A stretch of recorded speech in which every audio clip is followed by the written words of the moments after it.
إن الحمد لله نحمده ونستعينه ونستهديه ونستغفره ونتوب إليه ونتوكل عليه ونعوذ بالله من شرور أنفسنا وسيئات أعمالنا من يهده الله فلا مضل له ومن يضلل فلا هادي له اللهم صل وسلم وبارك على محمد وعلى آل محمد كما صليت وسلمت وباركت على إبراهيم وعلى آل إبراهيم في العالمين إنك حميد مجيد. أما بعد.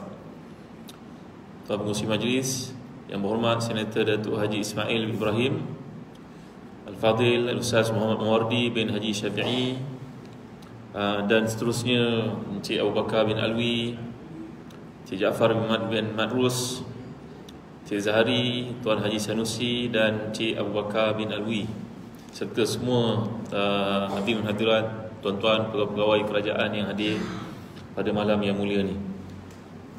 Ampun maaf tuan atas kelambatan yang amat tak disengajakan. Ya, saya di Kuantan tadi sebenarnya. Di Kuantan transit sekejap je. Mandi sekejap terus keluar. Sebelum pukul 6 dah keluar dah. Biasanya boleh sampai, tapi malam ni adalah ujian. Dan wajah-wajah tuan-tuan ni, wajah-wajah ahli syurga, menenangkan saya balik semula. Walaupun tadi gundah gulana bawa kereta tuan-tuan. Ampun maaf ya orang Melaka. Senyum banyak, hati senang, jiwa lapang, pahala pun banyak. Tuan-tuan, puan-puan, ibu-ibu, bapa, golongan yang sangat saya muliakan, Melaka segalanya bermula. Alhamdulillah, syukur pada Allah SWT kerana kita dikumpulkan atas satu keprihatinan untuk memperbaiki iman. Kerana iman ini dia bertambah dan berkurang. Dalam metodologi kajian para ahli sunnah wal jamaah, mereka berkata al-iman yazid wa yanqus. Iman ini bertambah dan berkurang. Antara sebab iman itu bertambah adalah membaca Al-Quran, membaca sirah Nabi, melakukan amal saleh, datang salat berjemaah, berpuasa sunat. Kalau Al-Imam Al-Baihaqi menghimpunkan dalam kitab tajuk Syu'abul Iman, ada 70 bab menyatakan sebab-sebab kesuburan iman. Secara ringkasnya, iman ini bertambah nombor 1 dengan sebab ilmu, nombor 2 dengan sebab amal, nombor 3 dengan sebab zikir, nombor 4 dengan sebab fikir.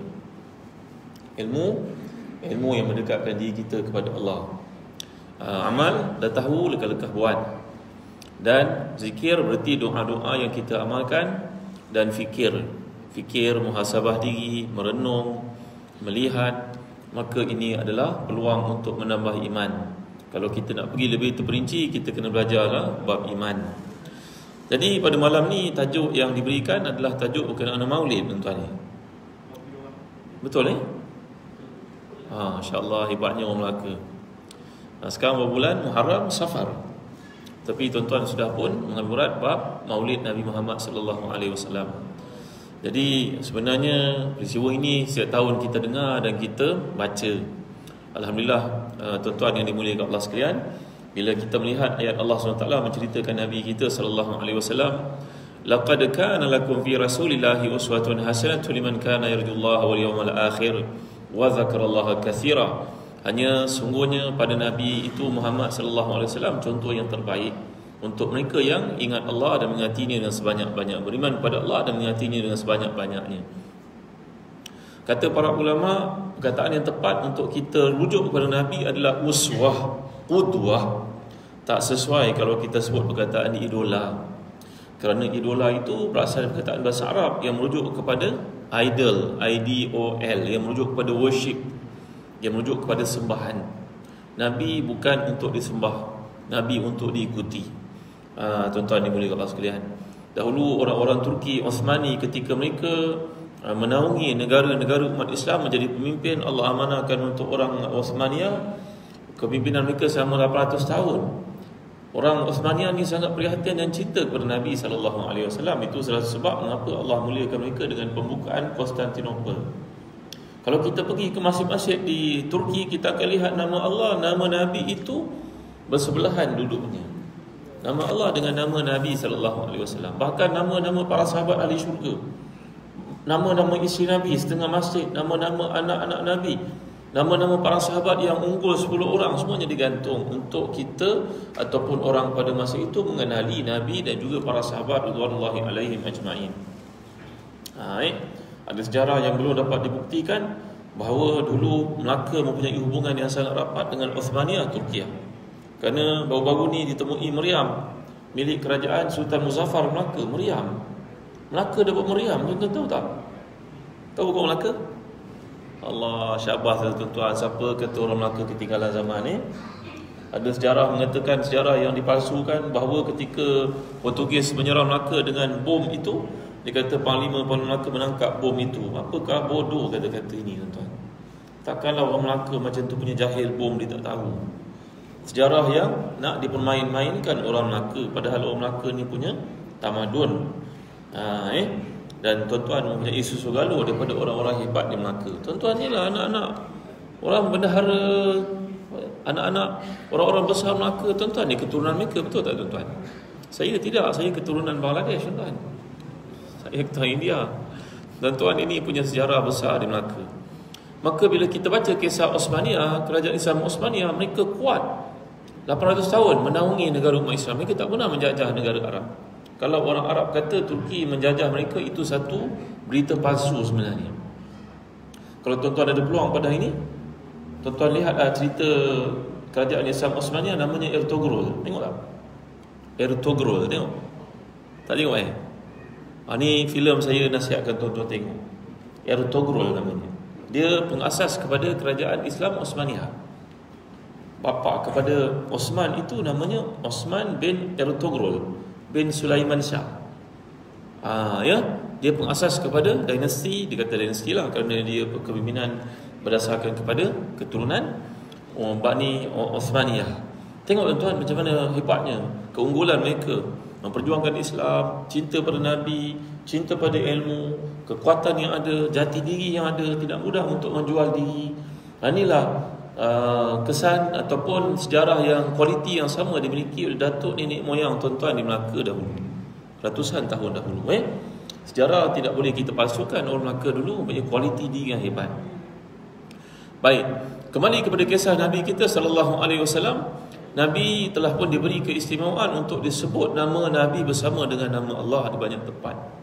Ketika Nabi kita SAW bertanya kepada Tuhannya, kepada Allah SWT, wahai Tuhanku, engkau memberi kepada Ibrahim kelebihan, lalu engkau panggil Ibrahim sebagai Khalilullah, kekasih Allah, teman Allah. Manakala engkau panggil Isa itu sebagai Ruhullah, dan engkau panggil Musa itu Kalimullah. Kalimullah berarti perkataan Allah. Allah bercakap dengan Nabi Musa dengan cara yang kita tidak tahu. Dan Allah mengatakan bahawa Ruhullah iaitu Isa. Semua Nabi ini punya kelebihan. Apakah kelebihan aku, wahai Tuhanku? Maka jawapan Allah SWT kepada Nabi SAW, setiap kali disebut nama aku, nama engkau ada bersama-sama, wahai Muhammad. Maka itulah yang kita ungkapkan dalam azan, dan itulah yang kita ungkapkan dalam syahadah, asyhadu an la ilaha illallah wa asyhadu anna Muhammadan Rasulullah. Begitu tinggi kedudukan Nabi kita sallallahu alaihi wasallam. Nabi ketika dilahirkan, ayahnya sudah tiada, dibela oleh seorang perempuan namanya Halimatus Sa'diyah. Wanita ini daripada kalangan orang yang mengalami kesusahan pada masa itu. Kemarau berlaku, pokok-pokok tidak berbuah, kambing-kambing yang tiada susu. Tetapi hadirnya Nabi kita SAW di kampung itu menjemput macam-macam kebaikan datang. Kata para ulama, kewujudan orang saleh memberikan kepada kita banyak kebaikan. Orang saleh ini menyebabkan keberkatan datang. Walau anna ahlul qura amanu wattaqaw la fatahna alaihim barakatin minas sama'i wal ard. Kalaulah mereka bertakwa kepada Allah, Allah berikan kepada mereka keberkatan langit dan bumi mencurah-curah. Satu sebab daripadanya kerana adanya orang saleh. Tuan-tuan ni, jadi kita dalam hidup mungkin kita tak jumpa orang saleh macam Muallim Haji Abdul Wahid. Tuan kenal tak? Kenal ke Melaka? Muallim Haji Abdul Wahid kenal? Allah, kau tak kenal ni, kena kenal lah tuan-tuan orang alim. Saya kecil-kecil dulu di Melaka ni, ikut ayah saya belajar daripada beliau. Macam anak tuan-tuan ni. Ni umur apa ni nak? Berapa umur kamu? 10 tahun, Masya Allah. Kamu jadi orang alim, orang baik, orang saleh. Amin. Dulu ustaz bagi kamu nak duduk dalam kuliah, dengar tuan guru ini menyampaikan ilmu. Rupa-rupanya apa yang diajar oleh beliau 40 tahun lalu, bila saya pergi ke Jordan tuan-tuan, Apa yang dipelajari kat Jordan sama belajar kat sini, tuan. Cuma bezanya dalam bahasa Arab saja. Tak ada beza. Syariat kita itulah dia. Kita pergi sejauh Mesir, Iraq ke, Baghdad ke, Morocco ke, Jordan ke, anak-anak tuan-tuan pergi sana belajarnya sama saja, cuma bahasa Arab kita belajar. Baik. Jadi kalau kita tak boleh jadi orang yang saleh, amat malang bagi keluarga kita, tuan-tuan dimuliakan Allah sekalian. Malangnya isteri kita, anak-anak kita, kalau kita tidak jadi orang saleh sedangkan kita pemimpin. Jadi kita kena salehkan diri kita, kena usaha untuk perbaiki hidup kita, dekatkan diri kita dengan Allah. Tuan yang hadir ke masjid ini cara untuk jadi orang yang saleh.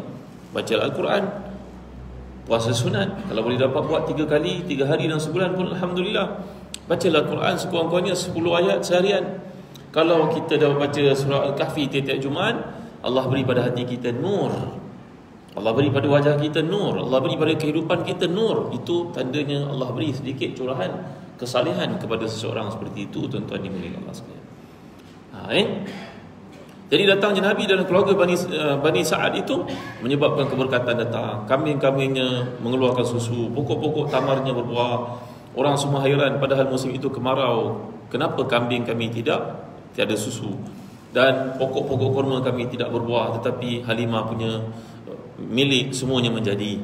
Rupanya datangnya budak kecil ini, bayi ini, Muhammad sallallahu alaihi wasallam, menyebabkan keberkatan datang kat sana.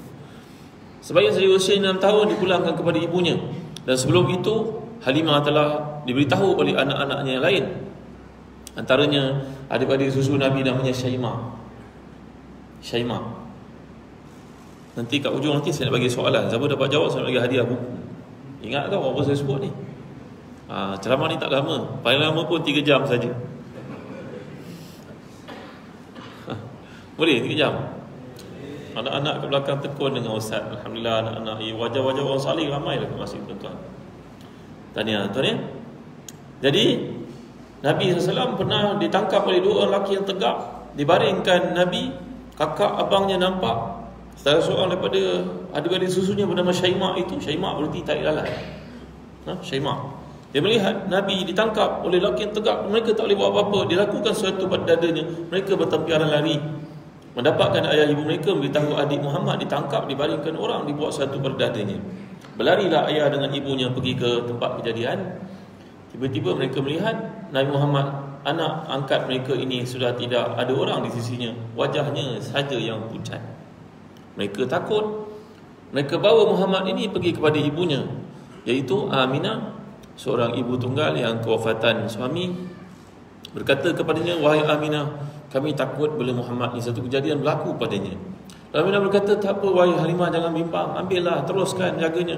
Kerana waktu aku melahirkan dia, aku melihat cahaya menerangi alam, dan lahirnya dalam keadaan berkhatan, dan lahirnya Muhammad ini dalam keadaan bersujud.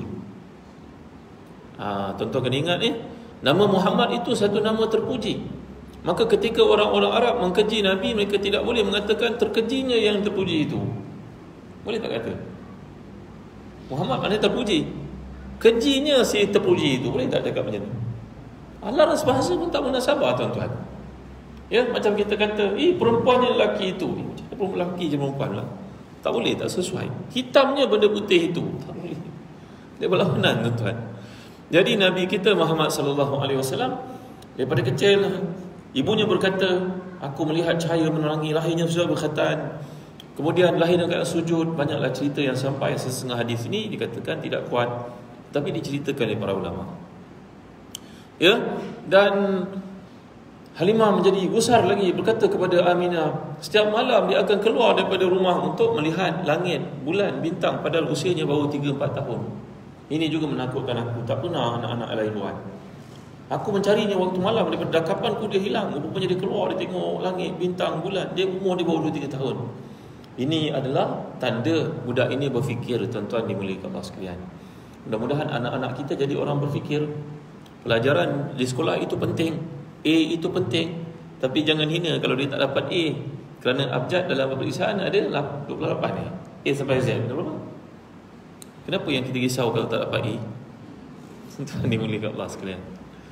Ya, saya yang duduk depan tuan-tuan ni bukanlah orang pandai, tuan-tuan. Saya ni orang tak pandai, tuan-tuan. Saya orang sederhana. Ya, cuma peluang datang dalam hidup. lalu kita ambil. Dan tuan-tuan begitu juga, anak kita pun begitu juga, insya-Allah. Ya, jadikan anak kita berfikir. Ketika saya berdakwah di Tawau beberapa bulan lalu sebelum PKP, ada seorang ibu beritahu pada saya, "Ustaz, saya setuju dengan Ustaz kata ni. Sebenarnya saya punya beberapa orang anak.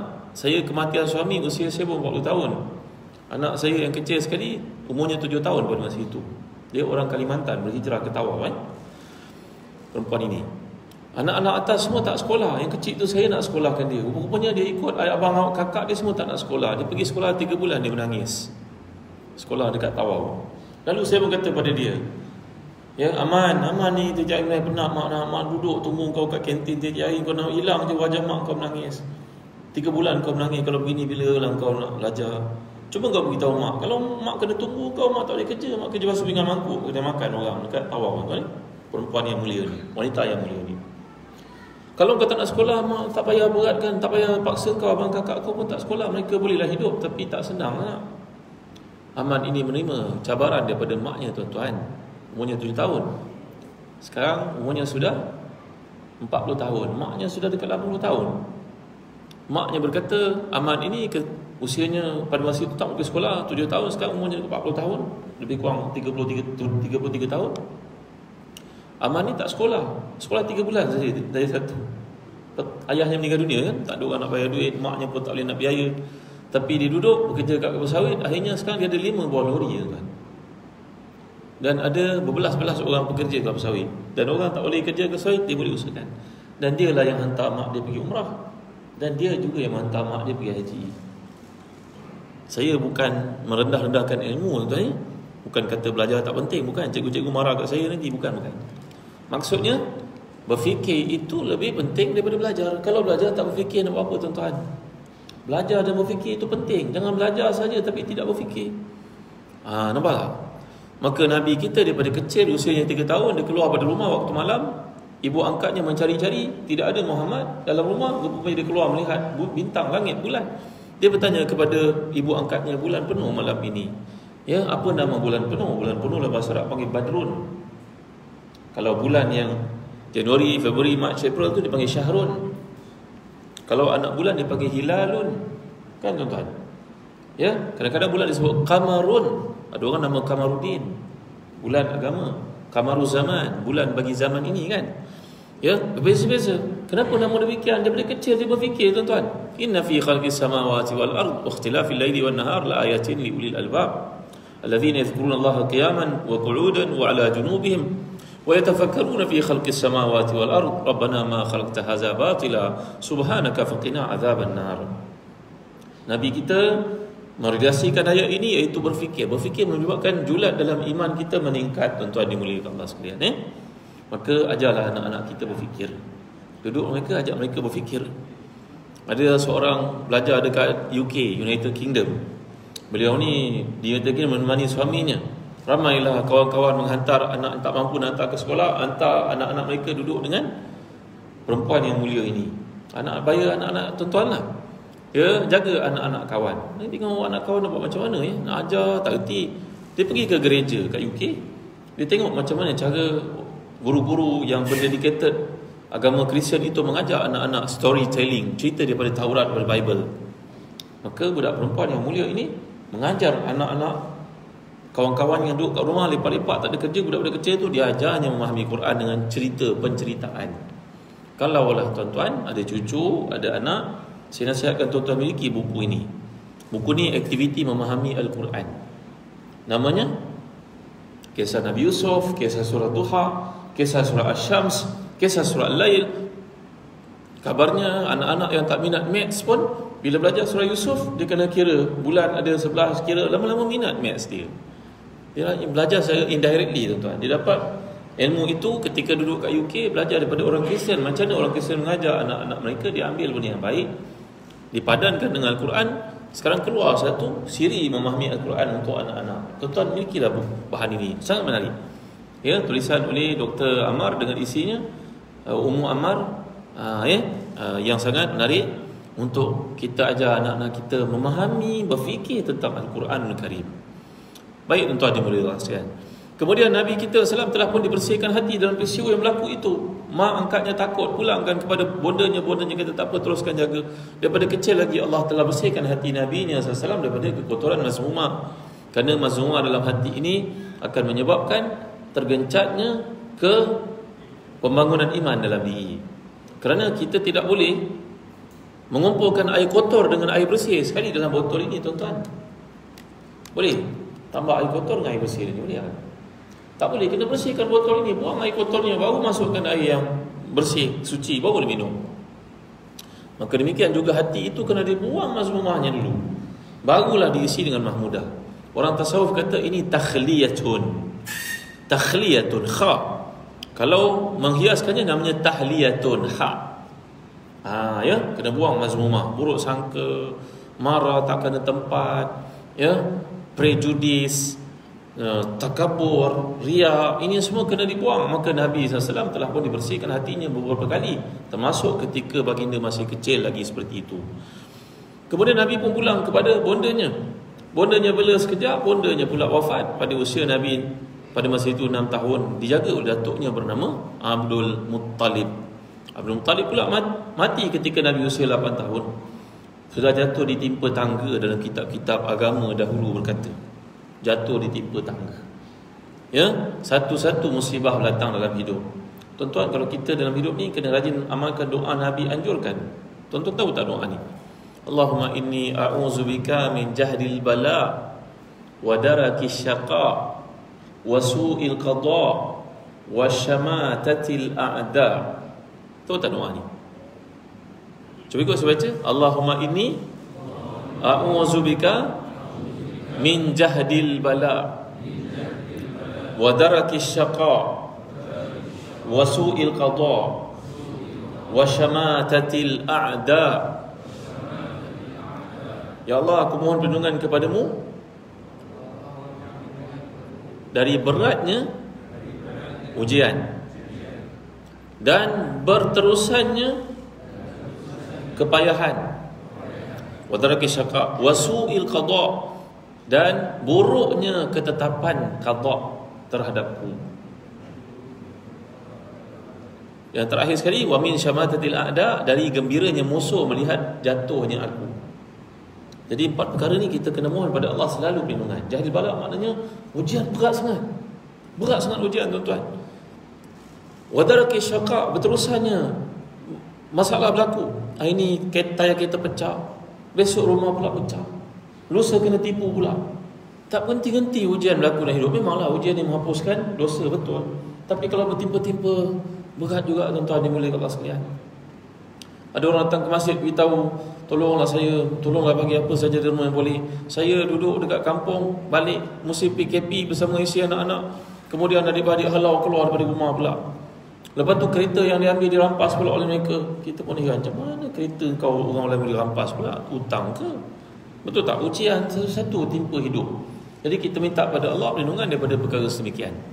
Maka Nabi kita SAW, dia boleh datuk ini seorang yang mulia, tinggi. Abdul Muttalib ini luhur akhlaknya, mulia orangnya.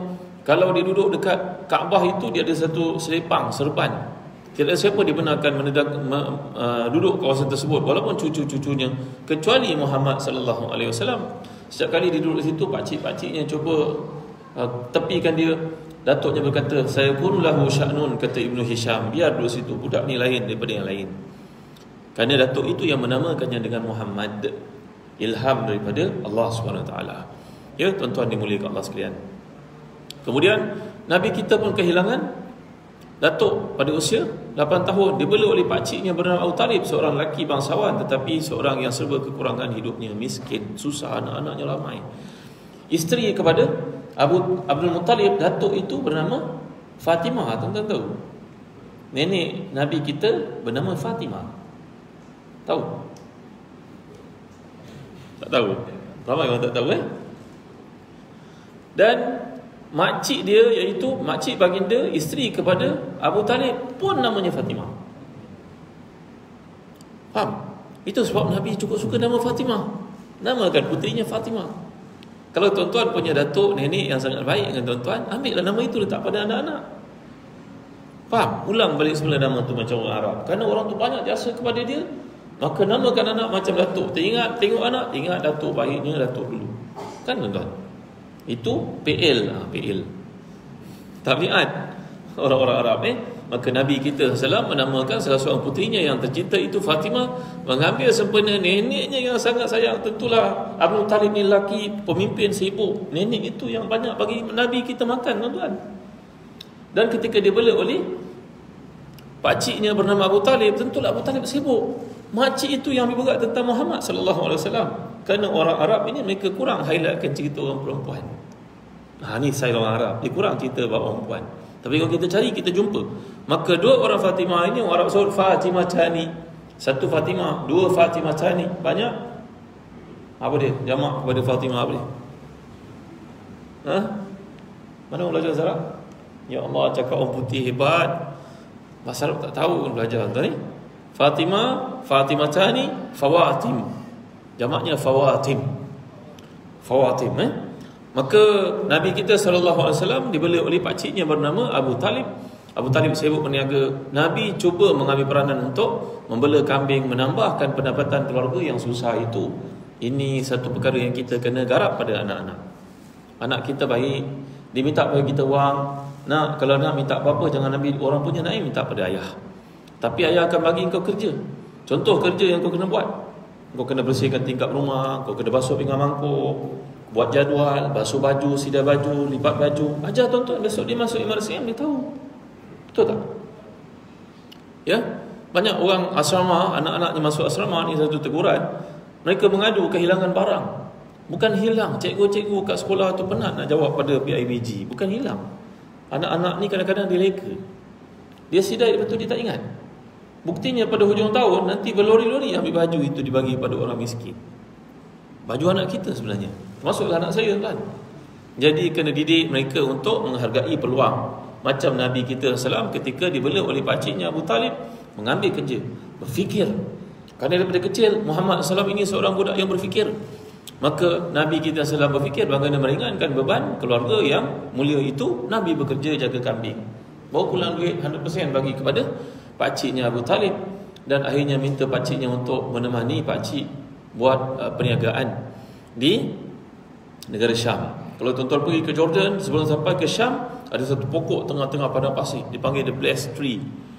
Ya, dikatakan pokok itu sahabat Nabi yang masih hidup, dikatakan. Tapi ahli geografi ataupun geologis mengatakan memang bukan pokok itu baru usianya 800 tahun. Nabi kita telah pergi lebih 1400 tahun. Tapi orang kata di situ mungkin tempat Nabi duduk. Mungkin, kerana kalau kita pergi kat padang pasir yang luas itu, sarjana mata memandang, pokok itu satu-satunya yang ada, tuan-tuan.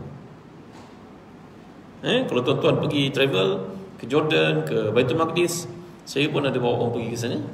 Nanti kalau tuan nak pergi, boleh ikut saya insya-Allah. Beritahulah sikit Saya bawa pergi ke situ, tempat saya belajar dahulu. Ada pokok satu-satunya. Tengah padang pasir itu dikatakan orang Jordan, ni tempat Nabi kamu duduk dulu sallallahu alaihi wasallam. Kerana ketika Nabi duduk di situ, padri yang ada di situ berkata kepada sahabat, berkata pada pedagang-pedagang itu, termasuk pakcik Nabi, kata siapa budak tu, siapa ayah dia? Maka Abu Talib datang muncul, kata akulah ayahnya. Padri itu berkata tidak mungkin orang yang duduk bawah pokok ni bapaknya masih hidup, kerana semua yang duduk bawah pokok ini akan menjadi Nabi. Akhirnya Abu Talib berkata, betul, bukan anak aku. Kami orang Arab mengatakan anak saudara itu anak juga sebenarnya. Ya, maka barulah kau pulang wahai Abu Talib, sebelum dia diapa-apakan oleh orang Yahudi kerana orang Yahudi mencarinya. Maka Nabi pun dia pulang, tidak lagi dibawa berniaga selepas itu. Ya, cuma pada usia 25 tahun Nabi SAW telah pun mengambil tanggungjawab untuk berniaga bagi pihak Khadijah dan bawa keuntungan yang sangat banyak. Anak-anak kita pada hari berniaga online. Ya, tengok pakai kereta besar, tak makan gaji pun mana dapat duit ni? Dia berniaga online. Anak-anak berniaga online ni bagus, hidup independen, tapi jangan jual benda yang haram Tolong, kita ibu bapa kadang-kadang tengok anak dah berjaya, takut nak tegur. Tapi anak kita jual benda yang tak betul kadang-kadang. Dia jual alat solek, dia jual benda-benda yang injek sana, injek sini, muka jadi cantik. Betul tuan? Injek jadi putih. Ini semua haram, ubah kejadian Allah haram, tuan-tuan. Kan? Kalau kita janggut putih, rambut putih, digalakkan untuk pakai inai. Kalau orang lelaki tak digalakkan, dalam mazhab Syafi'i pakai warna hitam. Gitu Kita boleh pakai warna merah gelap ke, kuning ke. Warna gelap tak apa, tapi jangan ambil hitam. Dalam mazhab Syafi'i mengatakan ia haram hukumnya. Wajannibu sawad, dalam hadis mengatakan demikian. Jadi apa yang kita nak niagakan itu mestilah menepati syarak, tuan-tuan. Mesti syariah compliance. Tanya qadi kita, tanya ustaz kita, tanya orang-orang yang boleh kita rujuk dalam bab hukum. Jangan di mana ada fulus, semuanya lulus. Al-fulus fi dunia, Datuk Ismail Kamus kata, Allah yarham dah.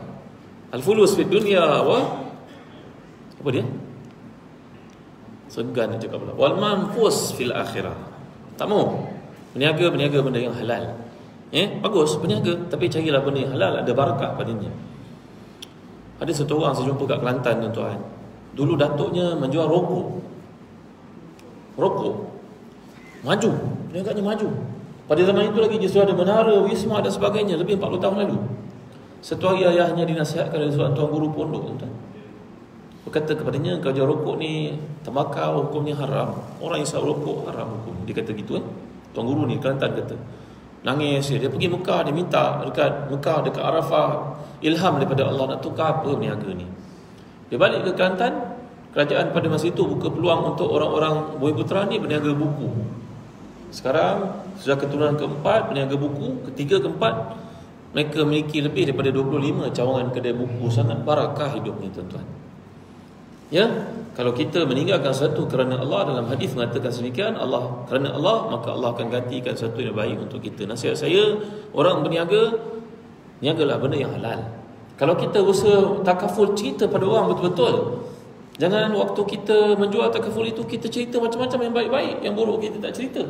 Akhirnya bila berlaku satu peluang itu, kita pun tarik diri, kita pun hilang, lesap, ahlan wa sahlan wa jalan. Tamu cakap terus terang orang. Ini kebaikan-kebaikan dia, tapi ada satu kelemahan. Kelemahan kat sini, sistem ini, prosedur ini hanya berkuasa lepas 3 bulan tuan bayar. Cerita pada dia, tuan-tuan. Jangan bohong pada orang, tak ada berkat nanti. Macam Nabi kita SAW diperhatikan, perniagaannya berjaya kerana kejujuran yang ada pada baginda sallallahu alaihi wasallam. Kan? Kita kalau nak berniaga kan ada product knowledge, bukan ikut-ikut orang.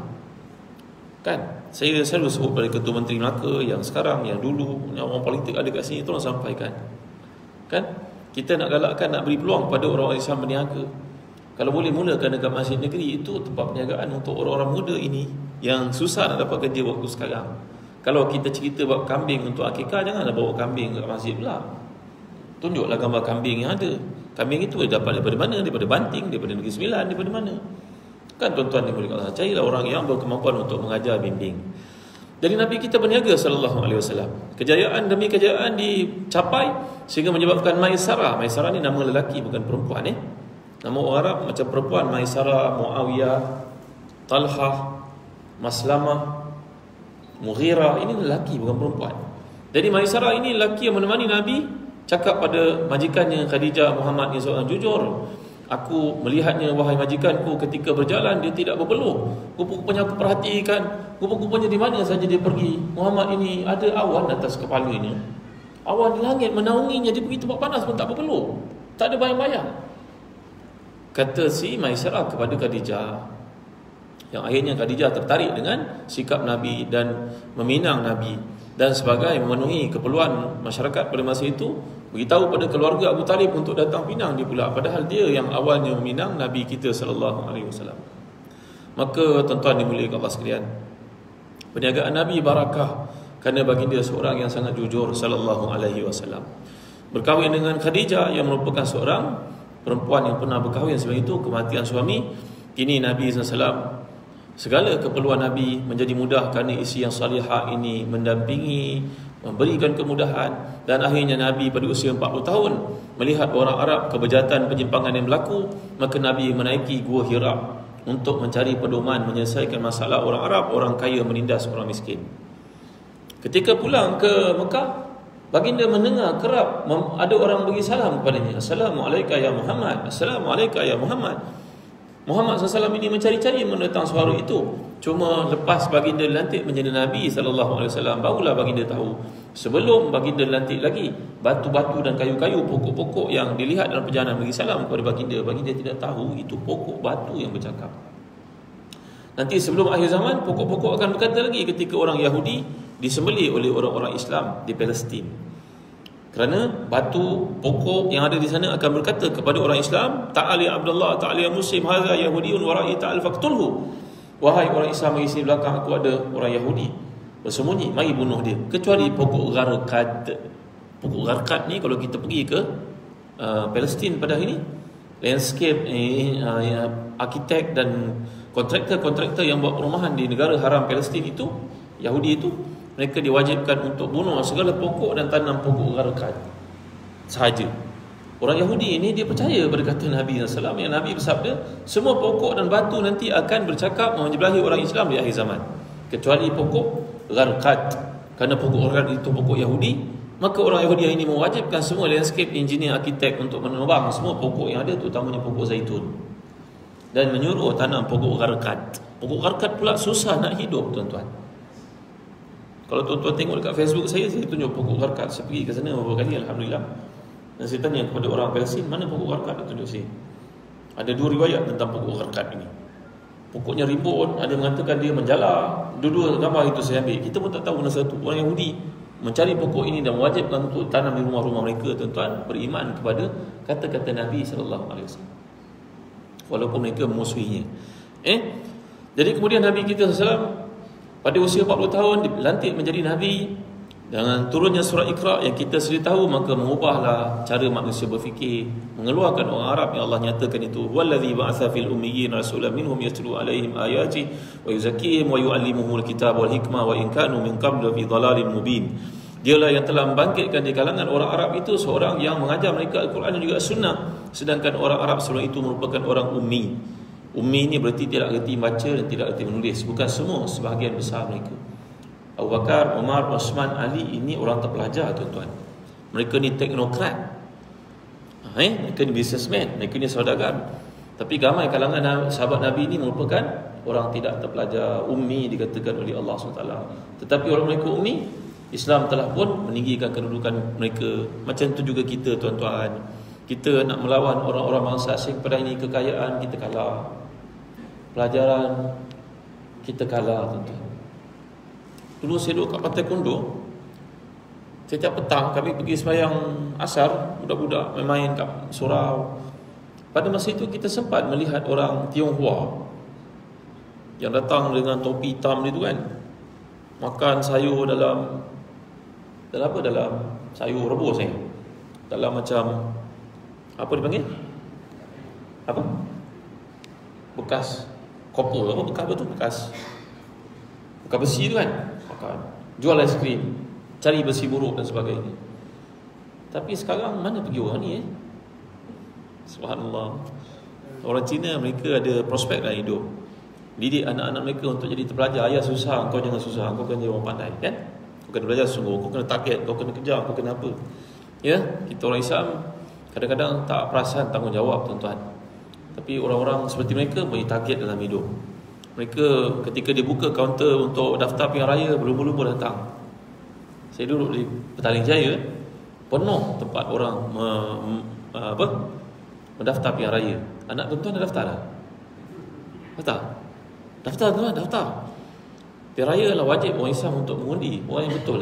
Jangan biarkan ia satu peluang diambil oleh orang lain. Bahaya, tuan-tuan. Tuan-tuan pergi ke Bangladesh itu penuh orang Islam sembahyang masjid beratus-ratus.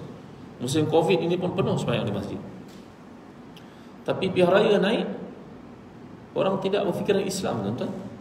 Kerana kesilapan mereka berfatwa pilihan raya tidak wajib mengundi.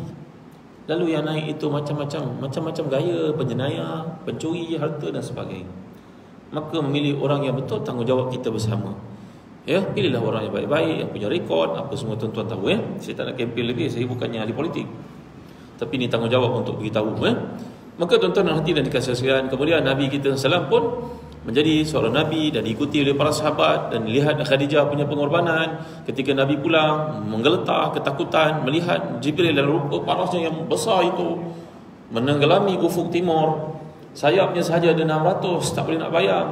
Agaknya bumi itu sebesar guli bagi Jibril alaihissalam. Besarnya Jibril, dahsyatnya. Ketika dia muncul tak nampak apa-apa, nampak begitu besar jasadnya, tuan-tuan, fizikalnya.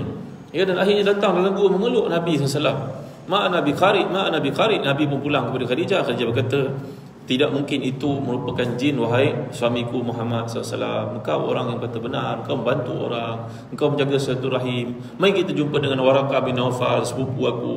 Maka Waraqah bin Nawfal yang beragama Nasrani pada masa itu mengatakan, itulah an-namusul akbar, itulah Jibril yang pernah datang pada Musa. Ya, alangkah baiknya kalau aku dapat membantumu wahai Muhammad, andai mereka menghalau engkau keluar dari Mekah nanti. Maka Nabi kita bertanya pada Waraqah, adakah aku akan dihalau keluar? Jawapan Waraqah, ya wahai Muhammad, semua orang bawa Islam ini akan dimusuhi oleh orang-orang yang dekat dengannya. Maka tuan-tuan dimuliakan sekalian, cerita tentang Nabi ini, ambillah pedoman, panduan. Tadi saya cerita tentang keberkatan, kesalehan, doa, kepentingan untuk isteri mendukung suami, menyokong suami. Ya, tuan-tuan rahmati dan dikasihi, kita kena ingat tau, tahap perceraian begitu tinggi, terutamanya melibatkan bangsa kita. Bangsa lain kita tak cerita.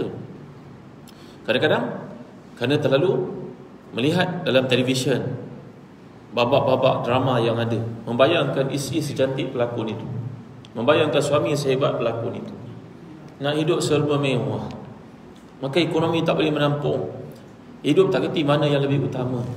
Dan antara perkara yang disebabkan oleh masalah ilmu yang kurang. Maka tuan-tuan dimuliakan sekalian, kita ibu bapa ni rajin-rajinlah bangun tahajud. Ya, kerana Allah menyatakan dalam Quran, wa minal laili fatahajjad bihi nafilatan laka asa ya ba'athaka rabbuka maqaman mahmuda. Kita berkahwin dengan isteri kita kerana doa ya ibu kita yang baik-baik. Kita teruskanlah legasi ini untuk anak-anak kita, tuan-tuan.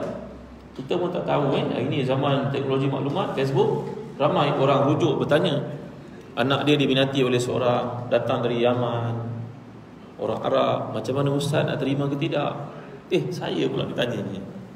Saya bukan tahu, tuan-tuan. Ada pula berkata anak belajar sejauh Australia, pandai doktor, sibuk bekerja dari master, tak ada orang nak pinang, tiba-tiba orang Afrika pula yang pinang. Afrika orang Islam, tuan-tuan. Bila bin Rabah, Luqman al-Hakim orang Afrika. Najasyi, yalah ustaz, betul lah ustaz, tapi tak kenal ujung pangkal ni ustaz. Anak saya kata dia keturunan diraja kat Nigeria, mak datuk raja pula. Yalah, macam-macam, tuan-tuan kan. Zaman sekarang kita tak tahu. Ya, kerana network, social network yang ada ini menghubungkan semua orang, kita pun tak tahu. Doalah banyak, tuan-tuan, kerana kita pun tak tahu kita nak lepaskan anak perempuan yang kita peluncur daripada kecil ke tangan orang yang kita tak kenal, tuan-tuan. Tak rasa bersalah ke kalau tak berdoa untuk mereka, tuan-tuan? Dulu seorang sahabat Nabi bernama Abdullah bin Mas'ud radhiyallahu anhu, tiap-tiap malam bangun tahajud. Dia bangun, dia tengok anak dia mana Abdul Rahman kaki seorang tu. Pegang Abdul Rahman, kalaulah tidak kerana engkau nak, ayah tak bangun tahajud. Kalau tidak kerana Allah, engkau, ayah tak bangun tahajud. Tapi teringat engkau lah yang bangun tahajud. Besok macam mana hidup engkau? Agama engkau macam mana? Kerja kau macam mana? Pasangan hidup kau macam mana? Keturunan kau macam mana? Penyakit yang berlaku macam mana? Tuan dia boleh kata sekalian. Jadi doa yang telah saya ijazahkan tadi, tolong amalkan. Dalam sujud kita, lepas baca Quran kita, lepas duha kita, Allahumma inni a'udzubika min jahdil bala wa darakis syaqa wa su'il qada wa syamatatil a'da. Ingat dah? Hafal Nanti Tuan Qadhi, Tuan Imam boleh catatkan, boleh share dalam WhatsApp group masing-masing. Mudah-mudahan segala yang disampaikan ini ada kebaikan padanya. Ampun maaf atas segala kekurangan. Setakat ini saja boleh saya sampaikan. Bateri dah weak, Tuhan. Jadi sebelum mengakhiri kuliah pada malam ni, kalau tuan-tuan sudi, kami ada bawa buku-buku dari Telaga Biru. Antara buku baru bertajuk Ensiklopedia Adab, baru saja diterbitkan. Alhamdulillah, buku ini mencerita kepada kita tentang adab Rasulullah SAW yang Allah puji. Adab ni setengah orang bezakan daripada akhlak, padahal ia sama. Saya bercakap dengan mak saya, mak, nak pinjam duit boleh tak mak? Nak beli rumah lah mak, deposit tak cukup, contoh. Saya duduk atas meja, duduk kat bawah. Panggil mak, mulia dah, cakap lembut dah, akhlak okey dah, tapi adab kurang. Patutnya duduk kat mak, cium kaki dia, lutut dia. Mak, tak cukup duit mak, boleh tolong tak? Itu namanya adab. Orang Melayu kaya dengan adab. Itu sebab 40 tahun lalu ramai orang Cina menghantar anak-anak mereka duduk pada orang Melayu. Betul tak? Orang India menghantar anak mereka duduk kat orang Melayu. Datuk nenek moyang kita orang-orang baik, walaupun tak punya wang tetapi adabnya sangat mulia. Termasuklah KP KKM kan, Tan Sri Datuk Nur Hisham, orang yang sangat hebat itu, keturunannya daripada Cina tuan-tuan. Keluarga Cina dibesarkan oleh keluarga Melayu. Dia nampak lebih Melayu daripada orang Melayu, lebih Islam daripada orang Islam. Itu kerana kekuatan integriti yang ada pada datuk nenek moyang kita. Kita kena kembalikan balik semula. Itu tujuan buku kami buat, untuk mengajak orang Islam jadi beradab balik semula, mengamalkan adab dalam kehidupan. Tak mau setakat cakap saja, buat, cuba buat sedaya upaya. Indahnya Islam kalau kita sebut Bismillahirrahmanirrahim, dengan nama Allah yang Maha Pemurah lagi Maha Penyayang. Kenapa kita tak sebut Bismillahirrahmanirrahim Hakim? Kenapa semuanya Bismillahirrahmanirrahim? Kerana dua sifat itu sifat yang paling tunggak yang ada pada Allah. Allah nak ia mencorakkan hidup kita. Kita bawa kereta, jadi orang penyayang, penyabar. Jangan langgar traffic light, jangan parking tempat bawah KU. Ada tak orang parking tempat bawah KU? Itu saya yang parking tempat bawah KU. Sayang kita kepada orang lain. Tuan-tuan, saya jumpa orang KU. Kadang orang KU ni tak nampak tuan ni. Autism, dia autism kan. Anak dia kalau buka je pintu kereta, dia lari hilang, tak jumpa ke mana. Kalau ada kolam sini, dia berenang. Sian mak bapak ni tuan-tuan. So kalau kita pergi ke mana-mana, tolong jangan parking tempat OKU. Betul tak? Jangan parking tempat OKU. Kalau kita keluar rumah tadi, Bismillahirrahmanirrahim. Ya Allah, aku pinjam dua nama Engkau yang Maha Pemurah lagi Maha Penyayang, supaya aku menjadi orang paling baik, contoh yang paling betul. Macam tu, nampak? Kita tak kata Bismillahirrahmanirrahim Hakim. Sebab itu nama Allah juga. Tapi Allah nak engkau amalkan ni dua je dah cukup. Kalau kita jadi doktor, kita pergi ke pejabat, kita kesian tengok orang sakit tu macam bapak kita. Kalau kita jadi klien kat hospital pula, kita tengok doktor tu sibuk, kita tak marah doktor itu. Kesian doktor-doktor kat hospital. Dia cakap pada saya, Ustaz, kalau Ustaz pergi ceramah, cakaplah kat semua orang, kami dia marahnya datang ke hospital. Kau tak nampak ke aku dah lama tunggu ni? Berapa gaji kau? La ilaha illallah, kesiannya doktor tu. Doktor tu dah lebih 24 jam bertugas kat hospital on call. Kita marah-marah dia, kesian dia tuan-tuan. Jadi jadilah orang yang berakhlak dengan akhlak Nabi. Tujuan buku ini dibuat supaya kita kembali kepada akhlak yang baik-baik macam datuk nenek moyang kita. Buku ni punya adab-adab, panduan, ada gambar-gambar. Kalau boleh saya naklah semua masjid memiliki kitab ini. Nanti saya jumpa dengan Ketua Menteri, dengan Tuan Mufti, untuk cadangkan buku ni dibaca di semua masjid dalam Melaka, supaya orang Melaka bukan sahaja fizikalnya cantik, masjidnya cantik, jalan raya bersih, akhlak kita pun indah. Milikilah buku namanya Adab. Dan malam ni juga kami bawa buku Kenali Rasul kita Muhammad SAW, yang pernah saya bawakan di TV sebelum ni, untuk menceritakan memiliki kitab ini seperti menjemput Nabi datang ke rumah untuk memberitahu kita akhlak-akhlak baginda, macam mana cara duduk, pakai serban, cara baring, cara makan. Ada orang kata kalau nak makan kena makan 3 jari. Betul ke? Tak, Rasulullah makan roti 3 jari. Kalau kita makan nasi 3 jari bila nak habis. Ni macam tuan-tuan duduk ni, duduk cara Rasulullah ni sebenarnya. Ini pun cara Rasulullah ni. Jangan rasa bersalah untuk duduk pegang kedua lutut, itu juga cara Rasulullah SAW. Jadi dalam buku ni semua ada, alhamdulillah.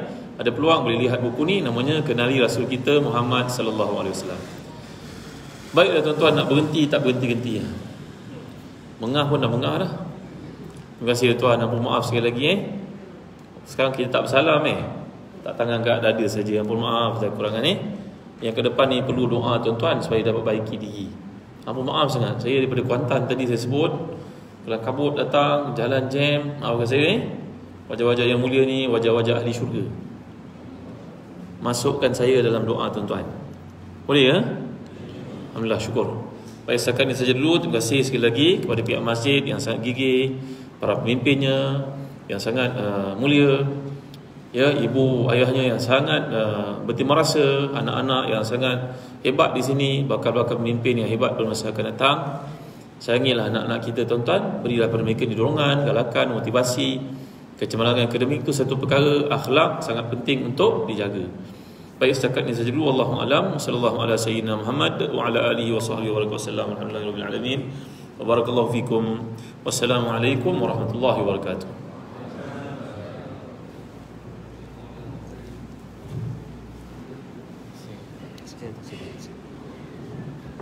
Alhamdulillah, sekian dari